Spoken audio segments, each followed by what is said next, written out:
মাশরাফির রংপুর রাইডার্সকে ৮ উইকেটে হারিয়ে বিপিএল এর ফাইনালে উঠে গেল কুমিল্লা ভিক্টোরিয়ান্স। রংপুর রাইডার্স প্রথমে টসে জয়ী হয়ে প্রথমে ব্যাটিং করার সিদ্ধান্ত নেয় এবং তারা ১৬৫ রান করে ৫ উইকেট হারিয়ে ২০ ওভার শেষে তার জবাব দিতে নেমে কিন্তু কুমিল্লা ভিক্টোরিয়ান্সের ব্যাটসম্যানরা খুবই দক্ষতার পরিচয় দিয়েছে এবং তারা মাত্র ২ উইকেট হারিয়ে নির্ধারিত এবং কাঙ্ক্ষিত লক্ষ্যে পৌঁছে গিয়েছে।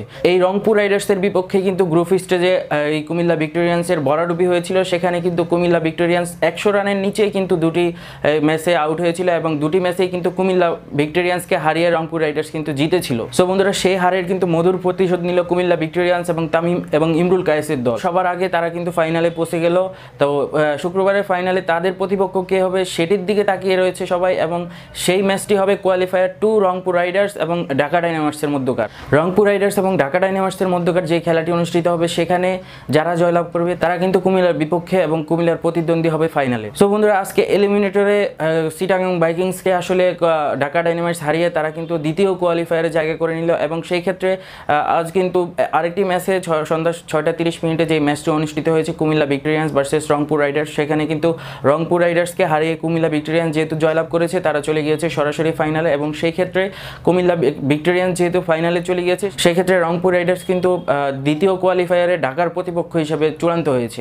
তো বন্ধুরা, এই দ্বিতীয় কোয়ালিফায়ারে রংপুর রাইডার্স অথবা ঢাকা ডায়নামার্সের মধ্যকার যেই দল জয়ী হবে তারাই কিন্তু ফাইনালে কুমিল্লার প্রতিপক্ষ হবে। সো বন্ধুরা, এই ম্যাচে কিন্তু এভিন লুইস জগজগে একটি নক খেলেছেন। তিনি কিন্তু ৭১ রান করেছেন ৫৩ বল মোকাবেলা করে, যার মধ্যে ৩টি ৬ এবং ৫টি ৪-এর মার ছিল।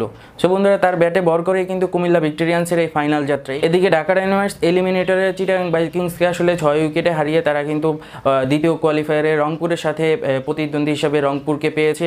সেখানে আসলে তারা যদি জয়লাভ করে তাহলে তারা সরাসরি ফাইনালে যাওয়ার যোগ্যতা অর্জন করবে, নতুবা সেক্ষেত্রে যদি রংপুর রাইডার্স জয় লাভ করে তাহলে আবারও কিন্তু কুমিল্লা ভিক্টোরিয়ান্স এবং রংপুর রাইডার্সের ফাইনাল মোকাবেলা হবে। পয়েন্ট টেবিলের শীর্ষে থেকেও কিন্তু রংপুর রাইডার্স ফাইনাল খেলতে পারেনি, এটি একটি দৃষ্টান্ত হয়ে থাকছে এবং দ্বিতীয় ম্যাচে তাদের কিন্তু প্রথম কোয়ালিফায়ারের সাথে সাথে কিন্তু দ্বিতীয় কোয়ালিফায়ার আসলে খেলতে হচ্ছে। তো বন্ধুরা, এই রংপুর রাইডার্সের বিপর্যয়ের কারণ আমি একটি কারণে দেখতে পাচ্ছি, তাদের দলের এবি ডিভিলিয়ার্স প্লাস হচ্ছে অ্যালেক্স হেলস তারা কিন্তু দেশে ফিরে গিয়েছেন অ্যালেক্স হেলসের ইনজুরির কারণে এবং এবি ডিভিলিয়ার্স আসলে তাদের দলের সার্ভিস দেওয়ার জন্য তারা হচ্ছে দেশে ফিরে গিয়েছেন। তার কারণে হয়তোবা তাদের এই ভরাডুবিটি হয়েছে। এই ম্যাচে ৮ উইকেটের বড় ব্যবধানে কিন্তু কুমিল্লার সাথে হেরেছে। তো বন্ধুরা, আই হোপ দ্বিতীয় কোয়ালিফায়ার ম্যাচে ঢাকা অথবা রংপুরের মধ্যকার যেই দলে জয়ী হোক না কেন তারা ফাইনালে কুমিল্লার প্রতিপক্ষ হবে এবং আমাদের খুব সুন্দর একটি ফাইনাল উপহার দিবে। সেক্ষেত্রে দুই দলের জন্য রইল শুভকামনা। তো বন্ধুরা, দ্বিতীয় কোয়ালিফায়ারে রংপুর রাইডার্স এবং ঢাকার মধ্যকার যে খেলাটি অনুষ্ঠিত হবে তাদের মধ্য থেকে কোন দল আসলে ফাইনালে যেতে পারে সেটি অবশ্যই কমেন্ট বক্সে জানাতে পারেন। তো বন্ধুরা, এই ভিডিওটি যদি ভালো লেগে থাকে অবশ্যই একটি লাইক দিয়ে যাবেন এবং এই ধরনের নিত্য নতুন আর আপডেট পেতে হলে অবশ্যই চ্যানেলটি সাবস্ক্রাইব করবেন এবং পাশে থাকা বেল আইকনটিতে ক্লিক করে যাবেন। সো বন্ধুরা, সবাই ভালো থাকবেন। আসসালামু আলাইকুম।